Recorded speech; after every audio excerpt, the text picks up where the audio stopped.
Hello everyone. आज की इस क्लास में हम क्लास टेंथ फिजिक्स के वेरी वेरी इंपॉर्टेंट प्रश्नों के बारे में बात करेंगे, जिसमें कि सारे के सारे लघु उत्तरीय प्रश्न होंगे और दो इम्पोर्टेंट लघु उत्तरीय प्रश्नों के बारे में बात करेंगे, जो कि आपके बोर्ड परीक्षा में 100% पूछे जाएंगे। मेरा ये वादा है, कहीं ना कहीं आप लोगों के बोर्ड में जरूर पूछे जाएंगे। तो चलिए हम स्टार्ट करते हैं। इसे कौन कौन से हम दो इम्पोर्टेंट प्रश्नों के बारे में बात करेंगे। चलिए स्टार्ट करते हैं क्लास को और लाते हैं अपना पहला प्रश्न स्क्रीन पर यहाँ पर लाते हैं। और प्रश्न नंबर 1 जो कह रहा है, प्रश्न नंबर 1 देखिए क्या कह रहा है कि 40 सेंटीमीटर फोकस दूरी वाले अवतल दर्पण की वक्रता त्रिज्या ज्ञात करो। प्रश्न देखिए, यह है प्रश्न, और ये जो प्रश्न है आपका किस वर्ष 2022 का पूछा गया प्रश्न है। ये 2022 में प्रश्न आपसे बोर्ड में पूछा जा चुका है। तो चलिए हम प्रश्न के बारे में बात करते हैं। 2022 का पूछा गया प्रश्न है, कह रहा है कि 40 सेंटीमीटर फोकस दूरी वाले अवतल दर्पण की वक्रता त्रिज्या ज्ञात करनी है। तो सबसे पहले हम यहाँ पर देखेंगे कि अवतल दर्पण की फोकस दूरी क्या होती है, क्योंकि अवतल दर्पण की फोकस दूरी क्या होती है और वक्रता त्रिज्या का वाला फॉर्मूला होता है। तो चलिए हम बात करते हैं कि जो वक्रता की त्रिज्या, अब देखिए वक्रता त्रिज्या क्या होता है। वक्रता त्रिज्या बराबर होता है आपका, वक्रता त्रिज्या बराबर होता है 2 इंटू फोकस दूरी। अब चलिए 2 इंटू फोकस दूरी वक्रता त्रिज्या, ओके समझ में आया। वक्रता त्रिज्या बराबर होता है 2 इंटू फोकस दूरी। तो फोकस दूरी 2 इंटू फोकस दूरी आपका वक्रता त्रिज्या होगा। फिर देखिए बात करें कि अवतल दर्पण की फोकस दूरी हमको कितनी दी गई है। अवतल दर्पण की फोकस दूरी हमको दी गई है, तो चलिए हम बात करते हैं अवतल दर्पण की फोकस दूरी।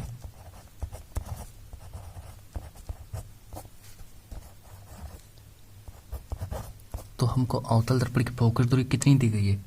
अवतल दर्पण की फोकस दूरी 40 सेंटीमीटर है। 40 सेंटीमीटर है, लेकिन अवतल दर्पण कैसा होता है, ऋणात्मक होता है, तो यहाँ माइनस का लगा देंगे। ठीक है, अब देखिए दर्पण की फोकस दूरी बराबर क्या होता है।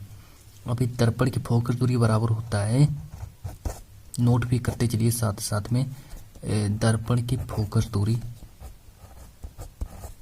अब चलिए दर्पण की फोकस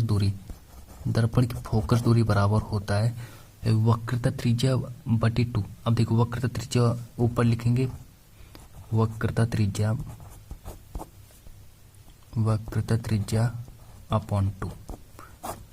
अब देखिए वक्रता त्रिज्या अपॉन 2, तो यहाँ पर देखिए हम बात कर रहे हैं कि वक्रता त्रिज्या बराबर क्या होता है 2 इंटू फोकस दूरी। अब देखिए 2 को ऐसे लिखेंगे, 2 इंटू लगाएंगे।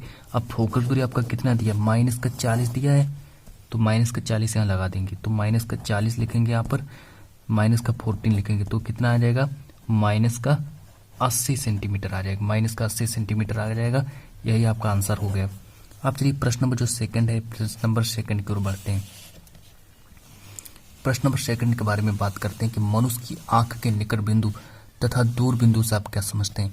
जो मनुष्य की आंख के निकट बिंदु तथा दूर बिंदु से आप क्या समझते हैं। साथ ही साथ में स्वस्थ आंख के लिए इनका मान लिखना है। तो स्वस्थ आंख के लिए इनका मान लिखना है।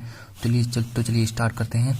इनका आंसर हम कैसे लिखेंगे। तो सबसे पहले हम हेडिंग डालेंगे निकट बिंदु, हेडिंग यहाँ पर डालेंगे निकट बिंदु, और निकट बिंदु के बारे में लिखना स्टार्ट करेंगे। तो चलिए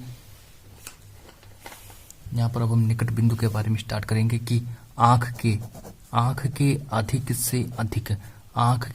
से अधिक निकट का वही बिंदु, मतलब अधिक से अधिक निकट, जितना भी निकट हो वही बिंदु जिसे आंख बिना अपनी समंजन क्षमता लगाकर स्पष्ट देख सकता है, मतलब निकट की वस्तु को स्पष्ट देख सकता है, तो वो क्या कहलाता है, तो वह आंख का निकट बिंदु कहलाता है। तो उसे हम आंख का निकट बिंदु कहते हैं। और स्वस्थ आंख के लिए यह दूरी कितनी होनी चाहिए, तो स्वस्थ आंख के लिए यह दूरी होनी चाहिए 25 सेंटीमीटर।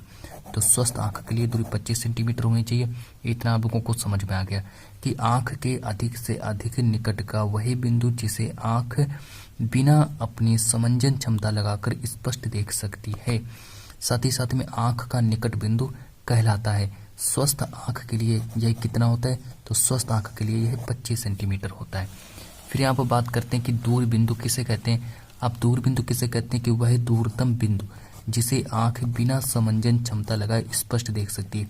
दूर बिंदु में क्या होगा कि आंख जो होगी दूर की वस्तु को स्पष्ट देख सकती है। साथ ही साथ में आंख का जो दूर बिंदु कहलाता है तो उसे हम आंख का दूर बिंदु कहते हैं। फिर देखिए कि सामान्य आंख के लिए यह अनंत पर होता है। तो सामान्य आंख के लिए कहाँ होता है? अनंत पर होता है। तो चलिए इन दोनों प्रश्नों को आप लोग कॉपी में लिख लीजिएगा। और जब तक के लिए हम इस क्लास को इतना ही रखते हैं और मिलते हैं नेक्स्ट वीडियो में। आप लोग साथ ही साथ में स्क्रीनशॉट भी ले लीजिएगा, स्क्रीनशॉट ले लीजिएगा और इन प्रश्नों को नोट कर लीजिएगा और मिलते हैं नेक्स्ट वीडियो में। जब तक के लिए इतना ही।